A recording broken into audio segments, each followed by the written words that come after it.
বেদক মন্ত্র অর্থাৎ ওম। এই মন্ত্র বাইরে থেকে অন্য যে কোনো মন্ত্রের উচ্চারিত অন্তর্দেশে প্রবেশ করেন এবং ভিতরের মন্ত্র চৈতন্যের সঙ্গে নিজ অভিদত্ত প্রতিষ্ঠা করেন।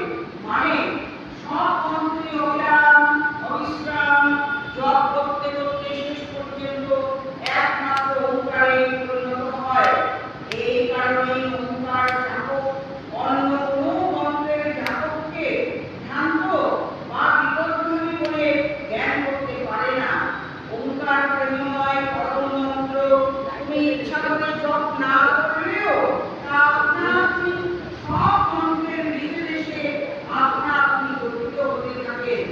ওঙ্কার সর্বসিদ্ধ মন্ত্র বলেই এই মন্ত্র তোমার সাথে প্রত্যাশে তোমার হৃদস্পন্দনে তোমার দেহের প্রতিটি দিবসে প্রতিটি রক্তকণিকায় প্রতিটি অনুপরমাণুতে গঠিত হচ্ছে। এই মন্ত্র সর্বসিদ্ধ বলেই এই মন্ত্রের কোনো ঋষি নেই। এই মন্ত্রকে পেয়েই প্রত্যক্ষ ঋষি পরমার্থ হয়েছে। এই বেদশাস্ত্র বা বেদমন্ত্র আবির্ভূত হওয়ার ঢের ঢের আগে এই ওঙ্কার তপস্বীদের বোধগম্য হয়েছিল। এই জন্য ওঙ্কার ধ্বনিতে বেদজনক বা বেদজননী করা যেতে পারে।